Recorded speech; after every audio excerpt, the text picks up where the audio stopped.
बिस्मिल्लाहिर्रहमानिर्रहीम। अस्सलामुअलैकुम। आप देख रहे हैं यूट्यूब चैनल आम सी बातें। अल्लामा साद हुसैन रिजवी को रिहा करो और तहरीक लब्बैक से पाबंदी भी ख़त्म करो।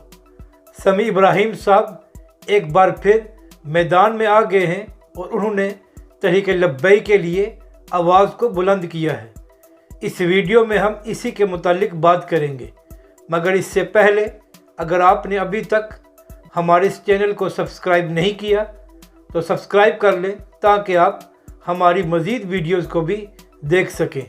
वफाकी हुकूमत एक बिल लाने की तैयारियां कर रही थी जिसका नाम था जबरी मज़हब तब्दीली बिल, और इसमें लिखा गया था कि कोई भी 18 साल से कम इस्लाम कबूल नहीं कर सकता और जो लोग बड़ी उम्र के हैं उनको भी पहले अदालत से रजू करना पड़ेगा और फिर 90 दिन उनको इंतज़ार करना पड़ेगा। मज़हबी अमूर की वजारत ने इस बिल को मुस्तरद कर दिया है और कहा है कि किसी भी ऐसे बिल की इस्लाम में गुंजाइश नहीं है। इस पर बात करते हुए सीनियर सहाफ़ी समी इब्राहिम साहब ने कहा है कि जिस तरह नूरुल हक कादरी साहब ने इस बिल पर स्टैंड लिया है और इसको मुस्तरद कर दिया है, इसी तरह उनका काम बनता है कि वो साद रिजवी के लिए भी आवाज़ उठाएं और तहरीक लब्बैक पर पाबंदी ख़त्म करने का भी मुतालबा करें, क्योंकि अल्लामा साद हुसैन रिजवी ने कोई जुर्म नहीं किया था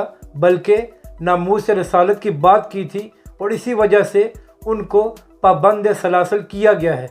समी इब्राहिम साहब ने कहा कि नूरुल हक कादरी साहब का ये हक बनता है कि वो साद रिजवी साहब और तहरीक लब्बैक के लिए भी आवाज़ उठाएं और जो कुछ उनके ख़िलाफ़ हो रहा है उसको भी बंद कराएं।